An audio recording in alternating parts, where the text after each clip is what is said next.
تو حرص کرنا، ہوس کرنا، مال کے پیچھے بھاگنا. لوگ تعلیم حاصل کرتے ہیں تو مال کمانے کے لیے، ہنر سیکھتے ہیں تو مال کمانے کے لیے، کسی استاد کے پاس جاتے ہیں تو مال کمانے کا طریقہ سیکھنے کے لیے، کسی سے یارانہ لگاتے ہیں تو کہتے ہیں ذرا دیکھو تو صحیح یہ آگے کیسے گیا ہے. جب مطمع نظر ہی مال ہو، جب توجہ ہی ساری مال کی طرف ہو، جب دولت ہی ہر چیز کا لوگ ماں حاصل سمجھ لیں اور مقصود اور مدعائی دولت کو بنا لیں، تو پھر انسانوں میں کمزوریاں پیدا ہوتی ہیں، روحانی قوتیں ختم ہوتی ہیں، پھر انسانوں کے اندر شوق، ذوق اور وہ ساری چیزیں کمزور پڑتی ہیں. میرے نبی کریم، پھر پڑھیے، خوش ہو کے پڑھیے، نبی کریم صلی اللہ تعالی علیہ وآلہ وسلم نے نا ہمیں یہ سکھایا ہے، بتلایا ہے کہ قناعت کرو، تھوڑے پر راضی رہنا سیکھو. اور حضور علیہ الصلوۃ والسلام نے ارشاد فرمایا، مسند امام احمد بن حنبل میں حدیث موجود ہے، فرمایا اللہ تعالیٰ سے ایسی خواہشات سے پناہ مانگا کرو جو خواہشات تمہیں عیب میں ڈال دیں، اور فرمایا ایسی خواہش سے بھی اللہ کی پناہ مانگو جو خواہش پوری کرو تو وہ خواہش ایک اور خواہش میں ڈال دے. اللہ کی پناہ مانگو اس خواہش سے کہ جو پوری کی جائے تو پھر ایک اور خواہش میں تمہیں ڈال دے. اس سے اللہ تعالیٰ کی پناہ مانگو، پناہ مانگو، اللہ تبارک و تعالیٰ کی پناہ مانگو. بزرگوں نے لکھا ہے، حضرت محدث ابن جوزی علیہ رحمہ نے، کہ ایک شخص تھا، اس کے گھر میں ایک ناگن رہتی تھی. ناگن، وہ ناگن سونے کا انڈا دیتی تھی. بزرگ جب حکایات بیان کرتے تو سمجھانے کے لیے بیان کرتے. سونے کا انڈا دیتی تھی. اس ناگن نے اس طرح کیا کہ ایک دن اس کے گھوڑے کو ڈس لیا، گھوڑا مر گیا. گھر والوں نے شکایت کری کہ اس کو مار دینا چاہیے، گھوڑا آج اس کے ڈسنے سے مر گیا، یہ ناگن ہے، سونے کا انڈا تو دے گی لیکن ڈسے گی بھی ضرور، یہ ناگن ہے، انڈا سونے کا دے گی پر ڈسنا اس کی فطرت ہے، یہ ڈسے گی بھی. اس نے کہا بھی کوئی بات نہیں، سونے کے انڈے سے کئی گھوڑے آ جاتے ہیں، مر گیا تو کیا ہوا. کچھ دنوں کے بعد اس ناگن نے کتے کو ڈسا، کتا بھی مر گیا.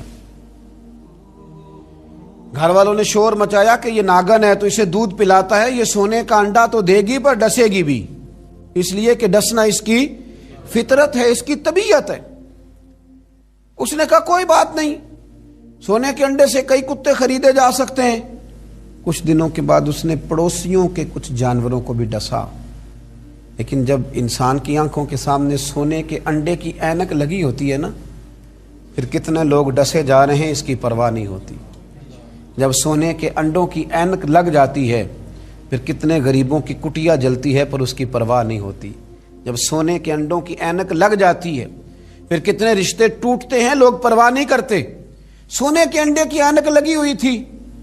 پھر ایک وقت ایسا بھی آیا کہ اس شخص کا ایک ہی جوان بیٹا تھا، ایک ہی بیٹا، جس کے لیے، جس کی طرف دیکھ دیکھ کے ماں باپ جیتے تھے، جو ان کی آرزوؤں کی امیدوں کا مسکن تھا، جو ان کی آنکھوں کی ٹھنڈک تھا، روشنی تھا. اس ناگن نے پھر اس بچے کو ڈسا، اور جب اس بچے کا جنازہ اٹھا تو پھر اس نے ہاتھ میں ڈنڈا پکڑا، اور ڈنڈا پکڑ کے جب وہ مارنے لگا نا ناگن کو، تو اس کی بیوی کہنے لگی اسے نہ مار، اپنے اندر کے لالچ کو ڈنڈا مار، اپنے اندر کی اس حرص کو، اس ہوس کو، اس طمع کو، جس نے آج میرے بیٹے کی جان لے لی، جس نے ایک ماں کی گود اجاڑ ڈالی، جس نے اس گھر کی ساری خوشیوں کو تباہ کر دیا، اس لالچ پہ ڈنڈے برسا، جس نے تباہ کر کے رکھ دیا ہر چیز کو، جس نے کچھ بھی آج باقی نہیں چھوڑا. بے قدراں کچھ قدر نہ جاتی، کیتی خوب تسلی ہو، اے دنیا دار پجاری زر دے، کتیاں دے گل ٹلی ہو. میرے نبی کریم علیہ السلام نے فرمایا دنیا کا مال مردار ہے اور طلب کرنے والے کتے. مردار مال کو طلب کر رہے ہیں. بیٹے کا جنازہ اٹھ گیا، اب کیا فائدہ ہوا؟ آج روحوں کے جنازے اٹھ رہے ہیں، آج دلوں کے جنازے اٹھ رہے ہیں. آج تن کے اجلے لوگوں کے من کے اندر کچھ بھی موجود نہیں، مردہ روحیں، مردہ دل، مردہ خیالات. ہر چیز مائنس کر کے جو چیز پیچھے بچی ہے وہ صرف دولت ہے. ہر چیز مائنس کر کے ہمارے پاس جو پیچھے بچی ہیں وہ جائیدادیں ہیں. ہر چیز مائنس کر کے جو ہم نے بچایا ہے وہ دنیا کا مال ہے. باقی ہر چیز تباہ ہو گئی. بھائی کے ساتھ جھگڑا چل گیا ہے چونکہ ایک 4 مرلے کے پلاٹ کا معاملہ تھا. والد کے ساتھ تنازع چل گیا ہے چونکہ اس نے ہمیں حصہ کم دیا تھا. اماں کے ساتھ جھگڑا ہے کیونکہ وہ بڑے بھائی کی جائیداد زیادہ دینے کے حق میں ہے. ہمارا اپنے دوستوں یاروں کے ساتھ جو رشتہ ہے وہ لالچ کا ہے. ہم نے ہر جگہ حرص کا بازار گرم کیا ہے. طمع، لالچ، یہ ساری چیزیں اس تیزی کے ساتھ لوگوں نے اوڑھی ہیں کہ ہر طرف دولت کا بازار گرم ہے. یہ جو سڑک پہ جا رہے ہیں کچھ پیسے لینے جا رہے ہیں، کچھ لے کر کے واپس آ رہے ہیں، کچھ مزدوری کرنے جا رہے ہیں، کچھ مزدوری ڈھونڈنے جا رہے ہیں. دولت ہی دولت کا ہر طرف انبار لگ گیا ہے. یوں محسوس ہوتا ہے کہ جیسے اب جو کسی سے سلام لیتا ہے تو وہ بھی پہلے سوچتا ہے کہ مجھے میسر کیا آئے گا. حضرت موسیٰ کلیم اللہ علی نبینا علیہ الصلاۃ والسلام، حضرت موسیٰ کلیم اللہ علیہ الصلاۃ والسلام کے زمانے میں ایک شخص تھا جو مستجاب الدعوات تھا. قوم جبارین کے پاس رہنے والا وہ شخص بلعم بن باورا اس کا نام تھا. مستجاب الدعوات تھا. اللہ نے اسے یہ درجہ عطا کیا تھا کہ جو دعا کرتا تھا رب اس کی قبول فرما لیتا تھا. اس کی دعائیں مقبول ہوتی تھی. اتنا اللہ کریم نے اسے نوازا تھا. جب حضرت موسیٰ علیہ السلام بنی اسرائیل کو لے کر اس قوم کی طرف گئے نا جہاد کرنے کے لیے، تو بلعم بن باورا پہاڑ پر عبادت کرتا تھا. بہت سارے لوگ اس کی عقیدت مند تھے، بہت سارے لوگ اس سے محبت کرتے تھے، بہت ساری جگہوں پہ وہ چاہا جاتا تھا. جب اس کی طرف حضرت موسیٰ اس قوم کی طرف حملہ کرنے کے لیے جا رہے تھے تو لوگوں نے اس سے کہا کہ تو اس طرح کر کے دعا کر کہ حضرت موسیٰ کی قوم رستے میں ہی تباہ ہو جائے معاذ اللہ، کیونکہ تیری دعائیں قبول ہوتی ہیں.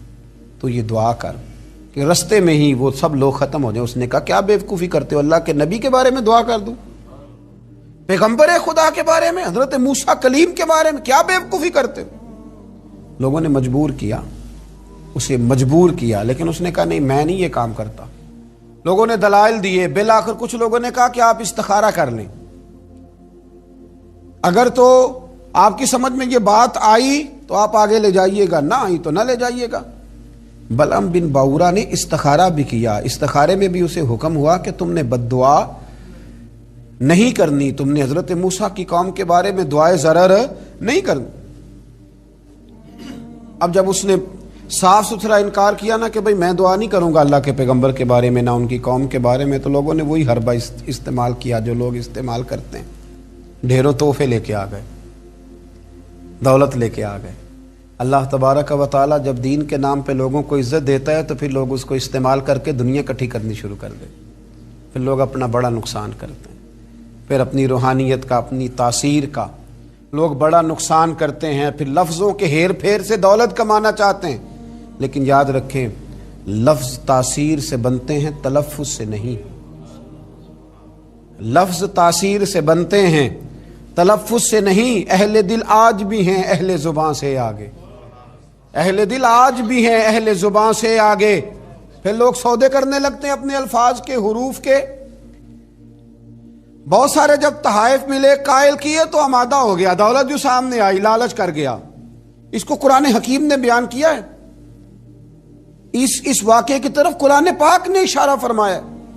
بلعم بن باورا نے ہاتھ اٹھائے اور دعا کے لیے جب نکلا تو جس گھوڑے پہ سوار تھا، جس گدھے پہ سوار تھا، جب یہ جا رہا تھا نا پہاڑ پہ چڑھ کے میں بد دعا کروں گا حضرت موسیٰ کی قوم کے لیے، جب جا رہا تھا تو گھوڑا واپس بار بار منہ پھیرتا تھا، واپس اس کو کہتا تھا نہ جا، واپس آ جا.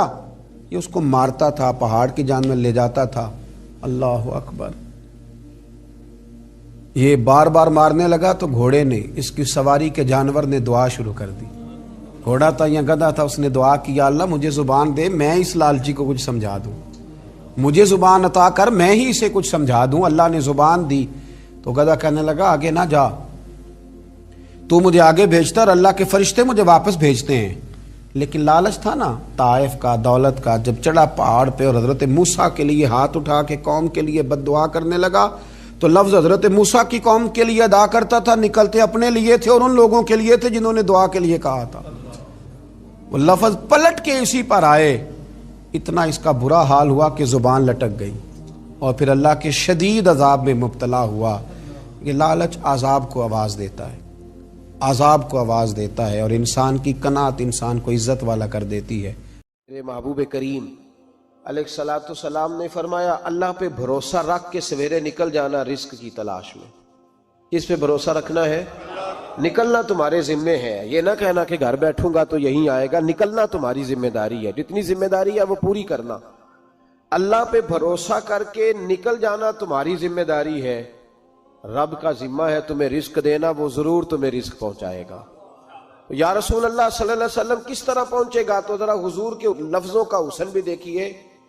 نبی پاک صلی اللہ علیہ وسلم نے فرمایا جس طرح موت تمہیں ڈھونڈ لیتی ہے نا کہ تم کہاں موجود ہو، جب وقت آتا ہے تو انسان پاکستان میں ہو تب بھی آ جاتا ہے، جدہ میں ہو تب بھی آ جاتا ہے، مکہ میں ہو یا مدینہ طیبہ میں، وقت پھر بھی آ جاتا ہے۔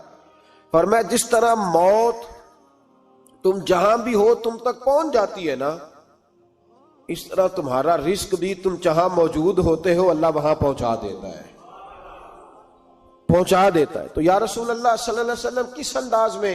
تو فرمایا نکل جانا تمہاری ذمہ داری ہے۔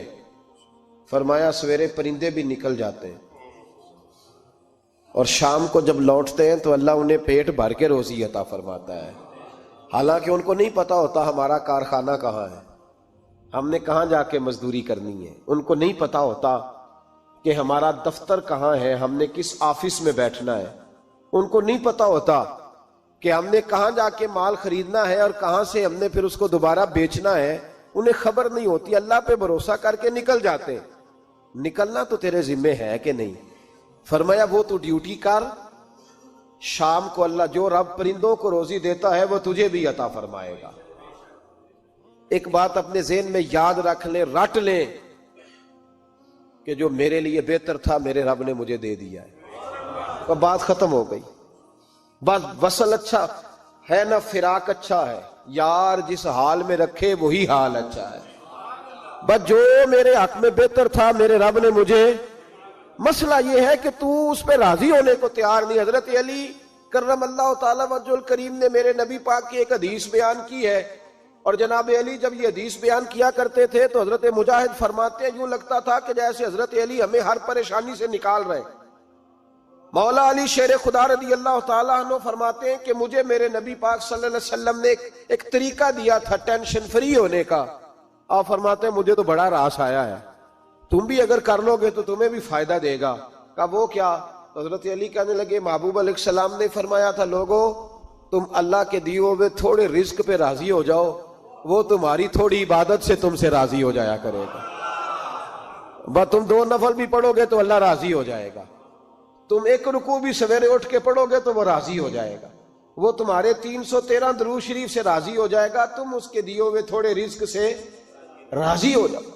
ٹینشن اس لیے ہوتی ہے کہ ہم راضی نہیں جو اس نے ہمیں دیا ہے۔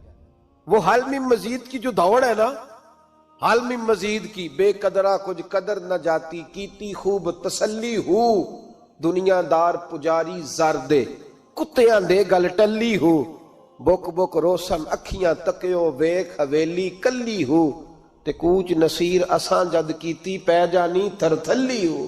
تو یاد رکھیں یہ جو ہے نا مصیبت کے مال آ کیوں نہیں رہا، وہ سامنے والا پلاٹ میرے گھر کے سامنے ہے گھر کے سامنے، پر رجسٹری میرے نام کیوں نہیں؟ یہ مصیبت سانس نہیں لینے دیتی۔ موٹر سائیکل کھڑی کرتا ہے نا جب آ کے دکان سے روٹی کھانے آتا ہے، دفتر سے گھر آتا ہے، کاروبار سے آتا ہے، تو جہاں موٹر سائیکل کھڑی کرتا ہے وہ ٹینشن بڑی ہے کہ کبھی میری ہو جائے نا یہ والی جگہ بھی، تو میں یہاں بھی بورڈ لگاؤں اپنے نام۔ اس نے مالی پریشانی پیدا کی۔ تو جس حال میں ہے، کیونکہ تو نے اپنا یہ حال خود نہیں بنایا، جس نے بنایا ہے وہ بڑا بہتر جانتا تھا کہ تو اسی حال میں اسے اچھا لگتا ہے۔ تو اسے اسی حال میں، ایک بزرگ تھے تو ان کی طبیعت بڑی علیل ہو گئی، بیمار ہو گئے، تو اللہ نے آزمائش دی تو کیڑے پڑ گئے وجود میں۔ ایک کیڑا یہاں سے کھا رہا تھا، اللہ والے بڑے راضی رہتے ہیں اس کی رضا پہ، تو کیڑا یہاں کھا رہا تھا تو نیچے گر گیا، تو بابا جی نے اٹھا کے پھر وہاں رکھ لیا، کہنے لگے جب اس نے تیری ڈیوٹی مجھے کھانے کی لگائی ہے تو میں اس بات پہ راضی ہوں، تو نیچے کیوں گرتا ہے؟ بس ٹھیک ہے کھا، جب اس نے تجھے ڈیوٹی جو تیری لگائی ہے۔ سالبہ بن عبد الرحمن ایک صحابی تھے، سالبہ غالباً، نبی پاک صلی اللہ علیہ وسلم کی خدمت میں آئے، کہنے لگے یا رسول اللہ صلی اللہ علیہ وسلم غربت بڑی ہے، میرے لیے دعا کریں اللہ زیادہ مال دے۔ تو محبوب صلی اللہ علیہ وسلم نے فرمایا تو جس حال میں اچھا ہے وہ تیرے لیے بہتر ہے، جس میں تو ہے وہی حال تیرے لیے، فرمایا تو جس حال میں ہے نا وہ حال تیرے لیے بہتر ہے، اسی میں رہ۔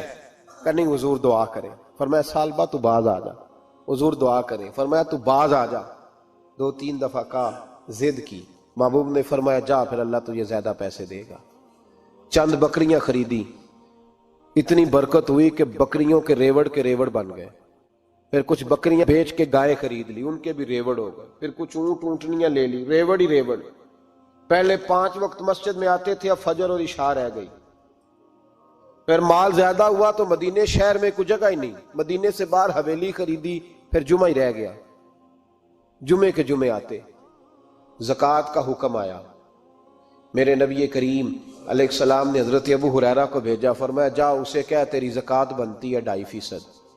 سالبہ کے پاس حضور نے پیغام بھیجا، پہلے تو کہا تیرے لیے بہتر نہیں مال، جب اصرار کیا تو بڑی برکت ہو گئی، بڑا آیا تو فرمایا زکوٰۃ دے، 2.5% زکوٰۃ ہے۔ اب جب سوچا کہ 5 اونٹوں پہ ایک بکری جائے گی اور بڑا سارا مجھے دینا پڑے گا، اب جب غور کیا تو یہ تو نہ کہا کہ میں نہیں دیتا۔ حضرت ابو ہریرہ سے کہنے لگے نبی کریم علیہ السلام کی خدمت میں عرض کرنا کہ میں خود آؤں گا۔ حضرت ابو ہریرہ نے آ کے عرض کی یا رسول اللہ صلی اللہ تعالی علیہ وسلم، حضور وہ کہتے تھے میں خود آؤں گا، تو کہتے ہیں محبوب نے ٹھنڈی سانس لی، فرمایا اسے کہا تھا کہ تیرے لیے مال بہتر نہیں، اب ہلاک ہو گیا، ہائے افسوس ہلاک ہو گیا۔ ان کو بھی تھوڑی دیر کے بعد احساس ہوا کہ یہ میں نے کیا کیا، نبی پاک کو ہی کہہ دیا نہیں ہے، حضور کو کہہ دیا بعد میں آؤں گا۔ اب دوڑے آئے، عرض کی حضور میں سارا کچھ لے کے آیا ہوں، قبول کر لیں۔ محبوب نے فرمایا گویا بلال حبشی کی خشک کھجور بھی قبول ہے، اور صہیب رومی ایک اٹی باندھ کی لائے تو وہ بھی قبول ہے، اور عمار بن یاسر اور مصعب بن عمیر اگر 2 دینار دے جائیں اور کوئی پرانا جوڑا کسی سپاہی کے لیے چھوڑ جائے تو وہ بھی قبول ہے، لیکن تو اپنا لاکھوں لے کے چلا جا، تیرا کوئی نہیں قبول، معاف کر دیں۔ فرمایا جا معاف کیا، پر پیسے لے کے نہ آنا۔ اگلے سال پھر آئے، بندے ہوئے ہاتھ ہیں، محبوبہ میں دولت کا کیا کروں گا، آگ لگانی ہے، قبول کر لیں۔ فرمایا تو لے جا، تیرا نہیں قبول، گرا جو ان کی نگاہ سے وہ سنبھل نہیں سکتا۔ حضور نے وصال ظاہری کیا تو جناب صدیق اکبر کے پاس آئے، لاکھوں کا مال، ابو بکر قبول کر لو، تو جناب صدیق اکبر کہنے لگے اس کا کر لوں جس کا نبی نے نہیں کیا، چل جا کوئی نہیں چاہیے۔ حضرت عمر کے زمانے میں قحط پڑ گیا، بارشیں نہیں ہوتی، غلہ نہیں ملتا، حالات خراب ہے، مالی طور پہ بحران آ گیا، غربتیں، مجبوریاں، تکلیفیں، آ کے روئے، عمر میرا قبول کر لو، مجھے معافی تو مل گئی تھی نا۔ فرمایا معافی اپنی جگہ پہ، پر جس کا مصطفیٰ نے قبول نہیں کیا۔ بہت سارے لوگوں کو پتہ ہی نہیں کہ ان کا قبول ہی نہیں ہوا، اور وہ الجھے ہوئے، انہیں خبر ہی نہیں کہ اصل بات کیا ہے۔ فرمایا جس کا مصطفیٰ کریم نے قبول نہیں کیا، اب ہیرے اور جواہرات بھی لے کے آئے تو بھوکے مریں گے، پر اس کا قبول، اس بات پہ راضی رہو جس حال میں اللہ نے رکھا ہوا، اس حال میں راضی رہو۔ یہ جو مصیبت ہے نا دیکھنی کہ وہ بھی میرے پاس، تمہیں کیا پتا، کبھی پوچھ تو صحیح اس سے وہ کس مصیبت کا شکار ہے، جو مالی طور پہ بڑا امیر ہے، تو اس کی طرف دیکھ کے اپنا دل برا کرتا ہے۔ بس جس حال میں رب نے رکھا ہے اس حال میں رہ۔ حضرت عثمان غنی کے زمانے میں تو وہ وصال کر گئے، لیکن بھائی تو جس حال میں تیرا رب تجھے رکھتا ہے اس حال میں رہ، تیری مالی پریشانیاں ختم ہو جائیں گی۔ اور پھر مالی پریشانیوں کے کچھ اور اسباب بھی ہیں۔ امام شافعی فرماتے ہیں جن گھروں میں لوگ فجر کی نماز کے وقت سوئے ہوتے ہیں ان گھروں میں رزق نہیں آتا۔ آپ فرماتے ہیں فجر کا وقت اللہ کے دینے کا وقت ہے، اس وقت اللہ بانٹتا ہے۔ حضور صلی اللہ علیہ وسلم کا فرمان ہے نا حدیث میں کہ تہجد کے وقت اللہ پہلے آسمان پہ نزول جلال فرماتا ہے جو اس کی شان کے لائق ہے تہجد کے وقت، اور وہ کہتا ہے مانگو میں تمہیں عطا کروں گا۔ لینے کی باری آئے تو بندہ سمیٹ سماٹ کے اندر گھس جائے۔ ہمارے ہاں یہ ہوتا ہے کہ عشاء کے بعد بچے بیٹھتے ہیں موبائل لے کے، تہجد کا وقت آتا ہے تو ان کی آنکھیں بند ہونی شروع ہوتی، تو لینے کے وقت تو سویا تھا، ذرا مسئلہ کیسے حل ہوگا؟ بھائی جب کوئی آدمی خیرات بانٹ رہا ہو تو جو پیالہ پیچھے کر لے اسے ملے گا؟ کہتے اس وقت آنا جب میں بانٹ رہا تھا، اب تو کدھر آ گیا ہے؟ مثال دے رہا ہوں۔ تو فجر کا وقت مانگنے کا ہے، تو ساری رات تو گزر گئی گیمیں کھیلتے، ٹی وی دیکھتے، اور جو لینے کا وقت تھا تو سو گیا، تو کیسے آئے گا تیرے پاس؟ تو اٹھے سویرے، بندوں سے مانگ کے دیکھ لیا، بڑی عزتیں خراب ہوئی، فجر کا وقت اٹھ کے جھولی پھیلائیں۔ میرے رسول پاک علیہ السلام فرماتے ہیں، رب فرماتے ہیں جب بندے میرے آگے جھولی پھیلاتے ہیں مجھے شرم آتی ہے، کیسے خالی واپس کر دوں؟ تو اس کے سامنے جھولی پھیلائیں سویرے اٹھ کے، رزق میں برکت ہوگی۔ اور پھر ایک اور بات، پانچویں بات، رزق میں تنگی اس وقت ہوتی ہے جب ہم مال غلط جگہ پہ خرچ کرتے ہیں۔ اللہ مال دیتا ہے اپنے فضل سے، اور جب ہم اسے ضائع کریں، مثال دیتا ہوں، میرے پاس ایک شخص نے آ کے کہا حضرت جی بچی کی شادی ہے، یا میرا گھر میں کوئی بیمار ہے، یا بڑی آزمائش ہے، 10,000 کی ضرورت ہے، میں نے تھما دیا اس کو۔ پھر مجھے بعد میں پتا چلا کہ اوہو وہ تو عیاشی کر رہا ہے پیسوں سے، وہ تو چلا گیا کہیں گھومنے اور فلاں ہوٹل میں، مہنگے ہوٹل میں بیٹھ کے کھانا کھا لیا، تو میرے دل پہ کیا گزرے گی اس شخص کے بارے میں؟ بلا مثال و بلا تشبیہ سمجھانے کے لیے اللہ نے مال دیا فضل سے، اور اگر عیاشیوں میں لگا دیا۔ صوفیاء فرماتے ہیں کہ اگر ایک دھیلا تو حرام جگہ پہ خرچ کرے نا، ایک دھیلا، تو 1,00,000 دینار کی برکت تیرے گھر سے اٹھ جاتی ہے، ایک دھیلا حرام جگہ پہ۔ یہ جو گویوں پہ پیسے پھینکتے ہو حلال ہے؟ چلیں بینڈ باجا تو شادی پہ آپ نے اپنی مرضی سے بند کرنا ہے یا بجانا ہے، لیکن گویوں پہ جو پیسے پھینکتے ہو جائز ہے؟ بولے تو وہ پھر کہتے روتے ہیں بعد میں لوگ کہ پتہ نہیں کیا ہوا، شادی کے بعد پیچھے پیچھے آئے۔ تو میں نے کہا شادی کے بعد اس لیے پیچھے پیچھے ہاتھ ہو گیا کہ شرابیں بڑی پی گئی، شادی پہ تباہی بڑی اتری، تو پھر اللہ کی رحمت ناراض ہو گئی۔ اور اس پر میں قرآن مجید کی آیت پڑھتا ہوں، رب فرماتا ہے وَمَنْ أَعْرَضَ عَنْ ذِكْرِي فَإِنَّ لَهُ مَعِيشَةً ضَنْكًا، بڑی سخت آیت۔ وَمَنْ أَعْرَضَ عَنْ ذِكْرِي، فرمایا جب تو میرے تذکرے سے، میرے ذکر سے منہ پھیر لیتا ہے، فَإِنَّ لَهُ مَعِيشَةً ضَنْكًا، تو میں تیری معیشت کو، تیرے رزق کو تنگ کر دیتا ہوں، کہ تیری زندگانی تنگ ہوتی۔ اور جس کی زندگی اللہ تنگ کرے اس کی کوئی کھول سکتا ہے؟ کہتا ہے بڑی جگہوں پہ گیا ہوں، بڑی پھوکے مروائی، بڑے دم کرائے، حالات صحیح نہیں ہوتے، تو مسجد آ کے توبہ کر۔ وہ کہہ رہا فَإِنَّ لَهُ مَعِيشَةً ضَنْكًا، اعلان ہے قرآن پاک کا کہ جب تو میرے ذکر سے منہ پھیرے گا، روٹی میری کھائے اور پیسے لے کے عیاشی کرے، مسجد آئی نا۔ حکم تو یہ ہے کہ جتنی جتنی نعمت بڑھتی جائے سجدے بڑھنے چاہیے، لیکن ہم لوگ سجدے کم کرتے جاتے ہیں، فرض نماز بھی نہیں پڑھتے، پھر رزق تنگ ہوتا ہے، پھر اللہ کے عدل کا نظام چلتا ہے، پھر خرابی ہوتی۔ اس لیے یاد رکھیں قرآن مجید نے حکم دے دیا کہ اگر چاہتے ہو کہ رزق میں برکت ہو تو پھر رزق دینے والے کے آگے جھک جاؤ، پھر رزق دینے والے کے آگے جھکو۔ تو مالی پریشانی کا بہت بڑا سبب یہ ہے کہ ہم مسجد کی طرف نہیں آتے، دین کی طرف نہیں آتے، پیسہ ناجائز جگہ پہ خرچ ہوتا ہے۔ غوث اعظم رضی اللہ تعالیٰ عنہ کی خدمت میں ایک شخص آیا، اس نے کہا حضور بڑی تجارت کرتا ہوں، کام نہیں چلتا۔ فرمانے لگے اب تو اللہ سے تجارت شروع کر دے۔ کیا مطلب؟ فرمانے لگے 10 کمائے تو ایک اللہ کے رستے میں دے، رب کریم اس کے بدلے میں تجھے 70 عطا فرمائے گا۔ اس نے کہا حضور اس طرح کروں؟ فرمایا تو یہ کر کے دیکھ، عبد القادر جیلانی وعدہ کرتا ہے اللہ تیری مدد کرے گا۔ غلام کہتے ہیں وہ 6 مہینے کے بعد آیا، پہلے جب آیا تھا تو پیدل آیا تھا، 6 ماہ کے بعد آیا تو 6 اونٹ تھے اس کے پاس، اور آ کے حاضر ہوا تو کہنے لگا حضور زندگی پتہ نہیں کہاں گزار دی، کاروبار کا تو مزہ ہی اب آیا ہے، اب مزہ آیا ہے کاروبار کرنے کا، اب مزہ آیا ہے۔ کہا 10 میں سے 1 دیتا ہوں، پتہ نہیں کتنا مہربان ہے۔ اور یہ آیت ہے وَيَرْزُقْهُ مِنْ حَيْثُ لَا يَحْتَسِبُ، تجھے وہاں سے دے گا کہ تیرا کبھی گمان بھی نہیں گیا ہوگا۔ روحانی معاملات کو بھی ضرور شامل حال رکھیں، اور مال مانگے اس سے جو بے حساب دیتا ہے، دنیا داروں سے نہیں مانگے، اس سے مانگیں جو دیتا ہے تو پھر بے حساب ہی دیتا ہے۔ بات کرنی، میں نے بڑا عرصہ پہلے کہا تھا کہ عیسائی ہو نا، غریب ماڑا، تو لوگ پوچھ لیتے ہیں اس کے ساتھ کھانا کھانا جائز ہے؟ پوچھ لیتے ہیں نا، اگر ٹرمپ آ جائے تو جی وہ بھی عیسائی ہے کہ نہیں؟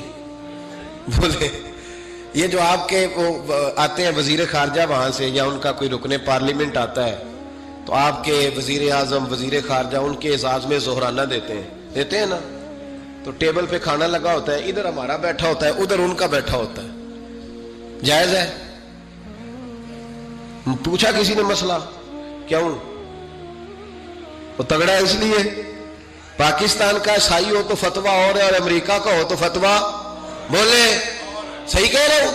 امریکہ والے عیسائی ہیں کہ نہیں؟ سارے عیسائی ہیں. تو ٹرمپ آ کے بیٹھ جائے سعودی عرب کے بادشاہ کے سامنے, چلو کھلی بات کر لیتے, اس کے ساتھ کھانا پینا جائز ہو جاتا ہے. اور اگر عیسائی ماڑا ہو, پاکستان کا ہو, مزدوری کرتا ہو, پھر سارے لوگ پوچھتے ہیں نا مسئلہ کہ حضرت صاحب عیسائی سے کھانا جائز ہے. تو میں نے کہا بھائی ٹرمپ کے ساتھ بھی کھانا ناجائز ہے. ناجائز ہے کیونکہ اسے پاکی پلیدی کا نہیں پتا. جن چیزوں کو آپ ناپاکی سمجھتے ہیں ان کو خبر ہی نہیں کیا کرنا ہے. ہوتا یہ ہے کہ جب اب دیکھیں نا, کچھ عرصہ پہلے لاہور میں ایک بڑا جنازہ ہوا تھا. وہ لوگ جو کہتے ہیں نماز جنازہ کے بعد دعا نہ کرو, حرام ہوتی ہے. یعنی پہلے تو کہتے تھے ولیوں سے نہ مانگو, اب کہتے ہیں اللہ سے بھی نہ مانگو. یعنی جنازے کے بعد دعا یعنی اللہ سے بھی نہ مانگو.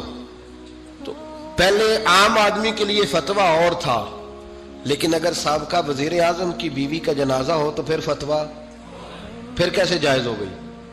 اب دعا جائز ہے؟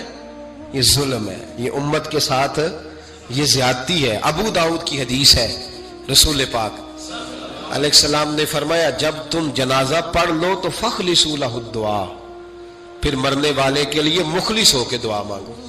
مانگنی چاہیے نا. لوگ افتراق پیدا کرتے ہیں, فرق نہ, یہ درست نہیں ہے. امت کے اندر یہ آپ نے بات یاد رکھنی ہے, ہمیشہ سے اولیاء کے آراس کا سلسلہ ہے, عرس منائے جاتے ہیں, ان پر ختمات شریف ہوتے ہیں. اب ختم شریف کے حوالے سے سن لیں, رسول کریم علیہ السلام نے ہمیں ایک دعا بتائی ہے کھانا کھانا. کہتے ہیں آگے کھانا رکھ کے قرآن شریف نہیں پڑھنا چاہیے. کھانا کا آگے رکھ کے آپ بسم اللہ شریف پڑھتے ہیں؟ پڑھے ذرا, پڑھتے ہیں نا ماشاءاللہ. یہ قرآن پاک ہے کہ نہیں؟ تو روٹی جائز ہوئی کہ ناجائز ہو گئی؟ برکت والی ہو گئی. بلکہ حضور نے فرمایا جو بسم اللہ نہ پڑھے اس کے ساتھ تو شیطان شریک ہو جاتا ہے. تو ہم تو بھائی ہر روٹی ختم پڑھ کے کھاتے ہیں, ایک آئے تو ہم ہر کھانے سے پہلے پڑھتے ہیں. تو آپ اس بات سے منع کر رہے ہیں, کہتے چلے جی آپ پڑھ لیں, آیتیں پڑھ لیں, پھر دعا نہ مانگے. لو سن لو, سامنے کھانا رکھ کے دعا. کس بات میں الجھ گئے یار؟ امت کو بڑی بات بتاؤ, دنیا بڑی آگے چلی گئی, انہیں آگے لے کے جاؤ. تم کیا کر رہے ہو؟ کہنے لگا جی دعا نہ مانگے. توجہ کرنا میری بات پہ, کھانا آگے رکھ کے نہ مانگے. تو میں نے کہا تو سائڈ پہ رکھ کے مانگ لیا کر. کھانا دور رکھ لیا, دعا یہاں مانگ لی. ہمیں کوئی اعتراض, لیکن مانگا کر, دعا مانگا کر. اب حدیث مسلم سن لیں, صحیح مسلم کی حدیث ہے. رسول کریم علیہ السلام کے صحابہ تبوک سے واپس آ رہے تھے, اور وہ سینکڑوں میں نہیں ہزاروں میں تھے. کھانا ختم ہو گیا, پانی بھی ختم ہو گیا. صحابہ کرام نے مشورہ کیا آپ اس طرح کرتے ہیں, ایک ایک اونٹ ذبح کرتے ہیں, ذبح کر کے اونٹ پکانا شروع کرتے ہیں. ختم شریف کی بات عرض کر رہا ہوں کیونکہ اب ختم ہو گیا. سارے جمع ہو کے حضرت عمر کے پاس گئے, کہنے لگے حضور اس طرح کریں, ہم ایک ایک اونٹ اب ذبح کریں گے اور اسے کھائیں گے. حضرت عمر فرمانے لگے اونٹ ذبح کر لو گے تو سواری کس پہ کرو گے؟ کہ حضور پھر کیا کریں؟ فرمایا جتنا جتنا کھانا تمہارے پاس ہے نا میرے پاس لاؤ. کسی کے پاس اتنی سی کھجوریں تھیں, کسی کے پاس آدھا کلو سرکہ تھا, کسی کے پاس چند بچے ہوئے ٹکڑے تھے. سارا کچھ حضرت عمر کے پاس لائے. جناب عمر نے اپنی چادر میں, اپنے صافے میں سارا کچھ باندھا, سیدھے دروازہ رسول پہ پہنچ گئے. نبی کریم علیہ السلام کے آگے کھانا رکھ کے, آگے لنگر رکھ کے حضرت عمر کہنے لگے یا رسول اللہ ذرا برکت کی دعا کر دیں. ہزاروں میں لشکر ہے. یہ نظریہ ہے جناب عمر فاروق کا, یہ طریقہ ہے حضرت عمر کا. نہ اس طرح کرو, امت کو نہ لڑاؤ. میرے رسول کریم علیہ السلام کے غلام نے, حضرت عمر نے کھانا آگے رکھا تو حضور مسکرائے. حضور کہنے لگے عمر تو طے تک ہی پہنچ گیا ہے. حضور مسکرائے اور مسکرا کے محبوب نے ہاتھ اٹھائے, دعا فرمائی. حضرت عمر کہتے ہیں جب میں اٹھا کے لے گیا تو وزن اس کا اتنا ہی تھا, جب میں لایا تھا جتنا وزن تھا وزن بعد میں بھی اتنا ہی تھا. فرماتے میں نے وہ کھول دیا, اتنا سا کھانا تھا. میں نے کہا لو بھی کھاتے جاؤ. کہنے لگے ہزاروں کے لشکر نے کھا لیا, کھانا پھر بھی بچ گیا. فرمانے لگے واپس مدینے آنے تک ہم کھاتے رہے پر وہ کھانا ختم نہیں ہوا. یہ ہے کھانا آگے رکھ کے دعا کرنے کی برکت. یہ ہے کھانا آگے رکھ کے. یہ دعا کرنے کی برکت ہے، کھانا آ کے رکھ کے۔ درویشوں کا لنگر کبھی ختم نہیں ہوتا، درویشوں کا لنگر کن کا میں کن فصلہ ٹے کن ہووے بخت سواللہ، دنیا آوے کھا کھا جاوے راضی ہووے بلا۔ درویشوں کا کبھی لنگر ختم تو جاری رہتا ہے، ان کے آستانوں پہ ہمیشہ لنگر ختم۔ شریف پڑھنا، اصالے ثواب کرنا، یہ ہمارا طریقہ ہے۔ اب کہتے ہیں جی فیض کیا ہوتا ہے؟ ادھر دیکھو میری طرف۔ حضرت سلیمان بن بشار رحمت اللہ علیہ فرماتے ہیں مجھے ایک عورت کہنے لگی میرے ساتھ منہ کالا کرو، فرماتے ہیں میں بھاگ گیا، میں نے کہا میں نے اپنی نظر ہمیشہ پاک رکھی ہے، میں اپنی جوانی آلودہ نہیں کر سکتا۔ کہتے ہیں میں دوڑا گیا، جا کے میں لیٹا، یہ مخالفین نے بھی اپنی کتابوں میں بات لکھی ہے، جا کے میں لیٹا، تھک گیا تھا دوڑ دوڑ کے، جب میں لیٹا تو مجھے خواب میں حضرت یوسف علیہ السلام سے ملاقات ہوئی، کہنے لگے اٹھ میرے سینے سے لگ، تو نے حضور کا امتی ہو کے وہ کام کیا ہے جو میں نے نبی ہو کے کیا تھا۔ آپ جس سے جو تعلق رکھتے ہیں نا وہ تعلق بن جاتا ہے، وہ تعلق بن جاتا ہے۔ یاد رکھیں مزار والے اولیاء اللہ سے، آپ حضرت یوسف مزار میں تھے نا اس وقت، چلے آپ کو حدیث سنا لیتے ہیں، چونکہ میرے مرشدان عالی مرتبت کے آراز چل رہے ہیں تو میری طبیعت بڑی اشاش بشاش ہے، میں تھوڑا سویا ہوں، رات پورا نہیں سو سکا، پر پھر بھی نہ طبیعت پہ کوئی تھکن ہے نہ آنکھوں میں کوئی تھکن ہے۔ طبرانی میں حدیث ہے اور حدیث کے راوی مولا علی شیر خدا ہے۔ حضرت مولا علی شیر خدا کہتے ہیں ہم حضور کی بارگاہ میں بیٹھے تھے کہ بدو آ گیا دیہاتی، نبی کریم علیہ السلام اس سے فرمانے لگے یار کدھر آیا ہے؟ کہنے لگا حضور زیارت کرنے۔ حضور کا دریائے کرم جوش میں آ گیا، جب آ گئی ہے جوش رحمت پہ ان کی نظریں، پھر جلتے بجھا دیے، پھر روتے ہنسا دیے۔ نبی کریم علیہ السلام نے فرمایا اس سے، دیکھنا حضور نے خود فرمایا، خود نبی کریم حضور فرمانے لگے چل تو آ ہی گیا ہے نا، اس طرح کر کچھ مانگ لے، اب تنگی یہ داماں پہ نہ جا، اور بھی کچھ مانگ ہے آج وہ مائل بکرم، اور بھی کچھ مانگ، اور کون دیتا ہے دینے کو منہ چاہیے، دینے والا ہے سچا ہمارا، چل مانگ لے کچھ۔ کہنے لگا حضور واقعی مانگ لوں؟ دیہاتی تھا نا، بدو تھا، یہ جو سوچ سوچ کے چلتے نا بیچارے اسی طرح رہ جاتے۔ کہا واقعی؟ حضور نے فرمایا تجھے شک ہے کوئی؟ کہا جو ہے مانگ لے۔ بندہ بدو تھا، بس لمٹ ہی تھوڑی تھی، تھوڑی لمٹ تھی، حضور نے فرمایا مانگ۔ کہنے لگا حضور میں نے سفر کرنا ہے، مجھے ایک اونٹ دے دے۔ حضرت علی کہتے ہیں میں نے کہا تجھ پہ افسوس، ہمارا خیال تھا تو جنت کی ٹکٹ مانگے گا، ہمارا خیال تھا تو ماں باپ کو، تو نے اونٹ ہی مانگا ہے بس۔ حضرت علی فرماتے وہ حضرت علی کا بھی خیال ہے کہ حضور سے مانگو تو تھوڑا نہ مانگو، نبی کریم سے مانگو تو کھل کھلا کے مانگو، جب حضور سے مانگو کھل کھلا کے مانگو۔ حضرت علی شیر خدا کہتے ہیں وہ اسی پہ اڑ گیا، حضور مسکرائے، گویا حضور نے بھی کہا یار تو نے مانگا کیا ہے؟ میرے محبوب نے ایک اور کرم فرمایا، کہا چل اونٹ تجھے دیا، کچھ اور بھی مانگ لے، چل کچھ اور، اب تنگی یہ داماں پہ نہ جا، اور بھی کچھ مانگ ہے آج وہ مائل باتا، چل مانگ۔ اور حضرت علی کہتے ہیں میں نے کہا اب سیانا بنے گا، اب یہ کہے گا حضور 7 نسلوں کی جنت، تو حضور نے فوراً عطا کر دینی ہے۔ اب یہ کہے گا یا رسول اللہ جتنے بیٹھے سب کے لیے اعلان کر دے دوزخ سے آزادی کا، جتنے میری نسل میں لوگ ہیں سب کے لیے اعلان ہو جائے گا، لیکن وہ وہیں کا وہیں رہ گیا، وہیں کا وہیں، چھوٹے چھوٹے دائرے میں ہی مانگ لے۔ کہنے لگا حضور اور بھی کچھ مانگ لوں؟ اونٹ تو میں نے لے لیا ہے، فرمایا چل مانگ لے، بندہ ہی چھوٹا تھا۔ یہ جو کہتے ہیں نا دے کچھ نہیں سکتے، اصل میں اتنے ذہن ہے بیچاروں کے، کاسا ہی کوئی نہیں تو انہیں کیا پتا کیا کیا ملتا ہے، یہ تو اس سے پوچھے نا جس کو ملا ہے۔ بڑی امید ہے سرکار قدموں میں بلائیں گے، کرم کی جب نظر ہوگی مدینے ہم بھی جائیں گے، اور اگر جانا مدینے میں ہوا ہم غم کے ماروں کا تو مکینے گنبد خضرا کو حال دل سنائیں۔ وہاں جا کے لوگ روتے تڑپتے، اب آپ شک پیدا کر دیں کہ پتہ نہیں حضور حیات ہیں معاذ اللہ کہ نہیں، تو اعلیٰ حضرت نے 2 قسمیں اٹھا کے کہا تو زندہ ہے واللہ، تو زندہ ہے واللہ، بس میری چشم عالم سے چھپ جانے والے تو زندہ ہے محبوب، اور اس پر دلائل دیے۔ تو میرے عزیز انہوں نے ہمارے عقیدے پکے کیے، پھر بھی اگر کوئی کچی پکی باتیں کرے، سویرے کچھ کہے، دوپہر کچھ کہے، شام کچھ کہے، تو وہ بندہ کمزور پڑا ہے، ورنہ ہماری فکری قیادت نے ہمیں دلائل سے، کتب سے، حوالہ جات سے مزین کیا تیسری بات، اعلیٰ حضرت بریلوی کہتے ہیں علم کا شوق پیدا کرو. اعلیٰ حضرت خود مرید ہیں ایک سلسلے میں، اور مرید اس طرح کے کہ غلامی والے مرید ہیں.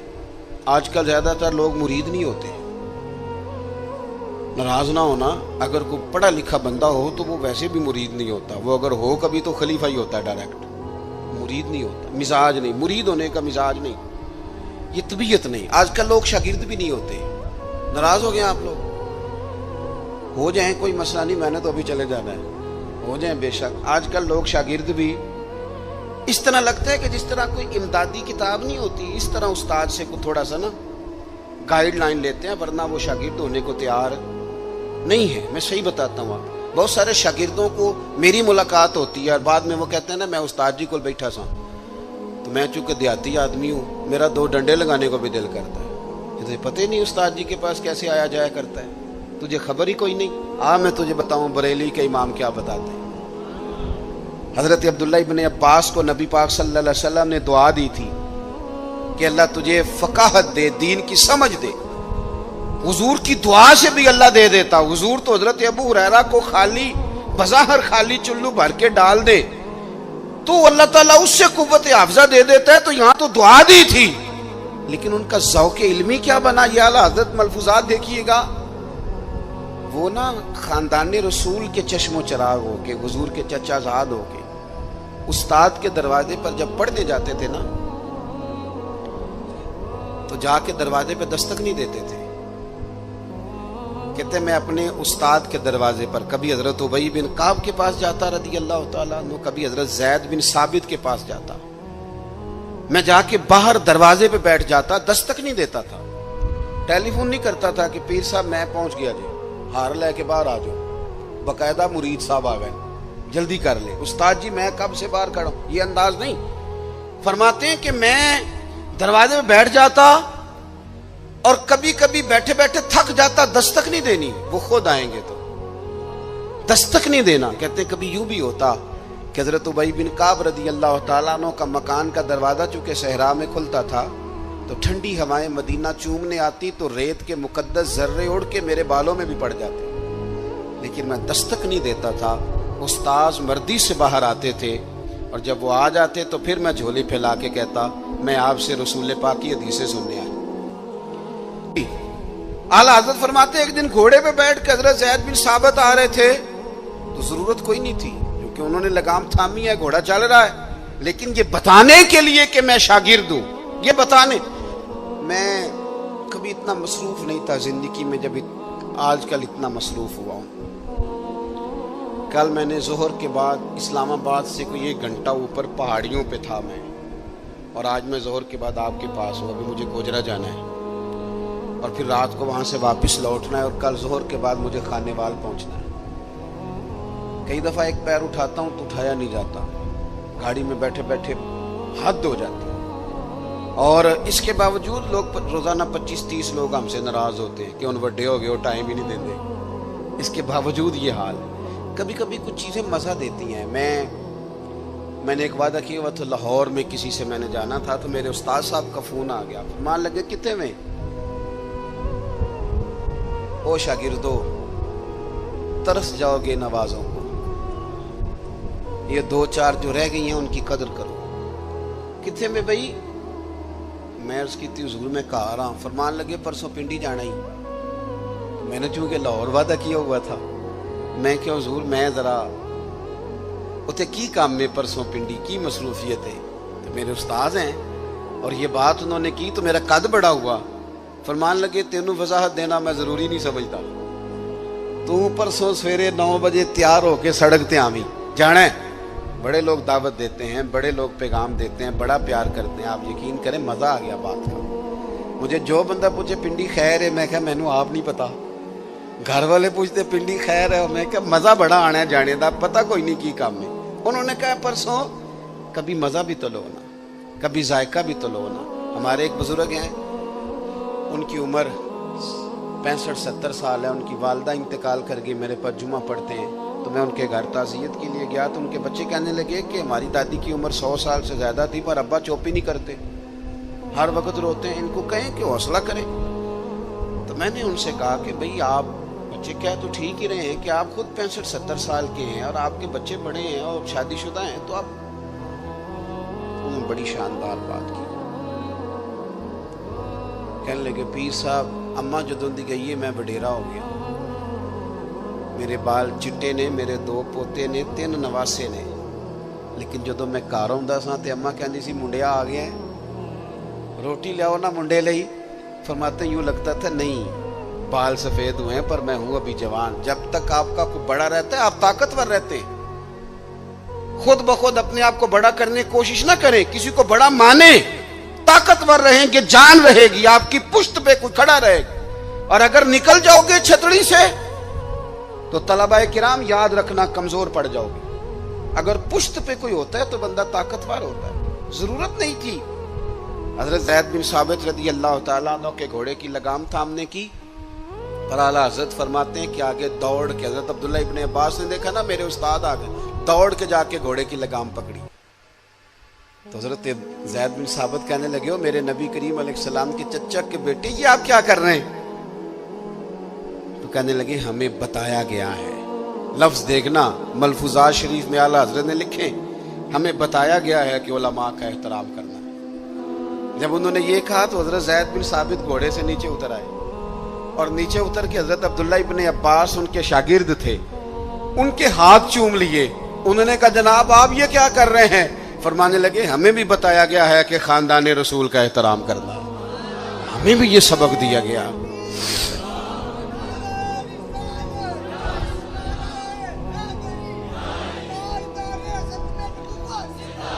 تو ذوق، علمی ذوق پیدا کریں، ادب والا ذوق پیدا کریں اور علم سیکھیں تو عمل کرنے کے لیے، صرف تقریر کے لیے، بحث کے لیے، کل کو ڈگری لینے کے لیے نہیں. آپ علم اس لیے سیکھیں، جب نا علم خالی تقریر بن جاتا ہے نا اور علم خالی تدریس بن جاتا ہے، پھر وہ اس طرح کا بھی بعض اوقات معاملہ بنتا ہے کہ عارف رومی کہتے ہیں کہ اگر تو صرف لفظ تجھے یاد ہے اور تو عمل نہیں نہ کرتا تو یہ لفظ تو طوطے کو بھی رٹا دیا جائیں گا تو وہ بھی رٹ لے گا، تیرا اور اس کا کیا فرق ہوگا؟ جب تک آپ عمل نہیں کرتے علم پر، جب تک اس کو عمل کے حصول کے لیے حاصل کرے. خالی میں ایک درویش کو پڑھ رہا تھا، ان کے خلیفہ صاحب نے خط لکھا کہ حضرت میں اب تقریر بھی کرتا ہوں، تدریس بھی کرتا ہوں، تصنیف بھی کرتا ہوں. تو انہوں نے جواب میں شاباشی نہیں دی بلکہ فرمانے لگے بیٹا یہ تو کام تم لوگوں کے لیے کرتے ہو، اپنے لیے کیا کرتے ہو؟ سحری کے وقت اٹھ جاتے ہو نفل پڑھنے کے لیے، تلاوت قرآن روز ہوتی ہے، سجدے کا ذوق حاصل ہے، درود و سلام کی طبیعت ہے، یہ تو لوگوں کے لیے کام ہے نا سارے. بڑی اچھی بات ہے، دین کی خدمت کرتے ہو پر اپنا بھی تو بتاؤ نا. اعلیٰ حضرت فاضل بریلوی رحمۃ اللہ علیہ کی شخصیت کا جو کمال ہے وہ یہ ہے کہ جو وہ کہتے تھے نا اس سے زیادہ وہ کرتے تھے. ان کی طبیعت تھی وہ کرتے تھے. آپ جب تک اپنی زندگی میں عمل کو نہیں لے کے آتے، داتا صاحب رحمۃ اللہ علیہ کسی سے فرماتے ہیں کہ مجھ سے کسی نے پوچھا ہے کہ کوئی چلہ بتائیں. یہ لوگ سلوک سے وابستہ ہوتے ہیں نا، یہ پوچھتے ہیں چلہ کرنا ہے، وظیفہ کرنا ہے. ان کا خیال ہوتا ہے کہ 40 دن پیر صاحب ٹھنڈے پانی میں کھڑا کر دیں گے تو پھر میرے ہاتھ شاید کو 4 جن لگ جائیں. تو کہتے ہیں لوگ پوچھتے ہیں چلہ وظیفہ، تو آپ فرماتے ہیں میری نظر میں سب سے بڑا مجاہدہ چلہ جہاد علم حاصل کرنا اور اس پر عمل کرنا ہے. اس سے بڑا چلہ کوئی نہیں. یہ چلہ لگائیں، آپ کریں، عمل والی زندگی گزاریں، بدعملی والی، جتنا سیکھیں اس پر عمل کریں. ہمارے ہاں ہم محافل میں جاتے ہیں تو لوگ کہتے ہیں جی آپ 30 منٹ تقریر کرتے ہیں، 8 گھنٹہ سننی ہے. تو میں کہتا ہوں پچھلی 30 منٹ والی پہ عمل ہو گیا ہے، اور ہو گیا تو چلو اور کر لیتے ہیں. باقی یہ ہے کہ یہ تو آپ کو عمل کے لیے دین سیکھنا تھا. جتنا آپ عمل کریں گے. سید دیدار علی شاہ صاحب محدث الوری رحمۃ اللہ علیہ اعلیٰ حضرت کے خلیفہ ہیں. وہ کہتے ہیں کہ میں دوست تھا صدر اللہ فاضل سید نعیم الدین صاحب مراد آبادی کا. میں چونکہ دوست تھا تو سید صاحب اعلیٰ حضرت کے بڑے عقیدت مند تھے، تو اکثر وہ کہتے ہیں میں نے بریلی شریف جانا ہے. تو ایک دن میں پہنچ گیا مراد آباد، تو انہوں نے سامان باندھا ہوا تھا بریلی شریف جانے کے لیے.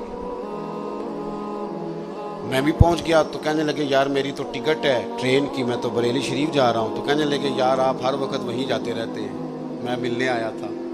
تو کہتے ہیں مجھے کہنے لگے حضرت صدر اللہ فاضل سید دیدار علی شاہ صاحب سے کہ چل آپ تمہیں بھی لے چلو، دونوں سادات ہیں، دونوں دوست ہیں. کہنے لگے میں نے نہیں جانا، سنا ہے وہ طبیعت کے ذات کے پٹھان ہیں تو طبیعت کے سخت ہیں، میں نہیں جاتا. کہتے ہیں انہوں نے میرا ذہن بھی بنایا، کوشش بھی کی، ذہن سازی کی. خیر میں تیار ہو گیا. جب ہم بریلی شریف پہنچے تو عصر کی نماز کی آخری رکعت چل رہی تھی. تو فاضل بریلوی کی طرف اشارہ کر کے کہنے لگے وہ دیکھو اعلیٰ حضرت بھی صف میں ہیں. تو مجھے کہنے لگے میرا وضو ہے. صدر اللہ فاضل بھی نماز میں شامل ہو گئے، میں نے وضو کرنا تھا. کنویں پہ ایک طالب علم مدرسے کا پانی نکالے وضو. اے سبز گنبد والے منظور دعا کرنا، جب وقت نظر آئے آقا دیدار عطا کرنا. اے نور خدا آ کر آنکھوں میں سما جانا، یا در پہ بلا لینا، یا خواب میں آ جانا. اے پردہ نشی دل کے پردے میں رہا کرنا، جب وقت نظر آئے آقا دیدار عطا کرنا.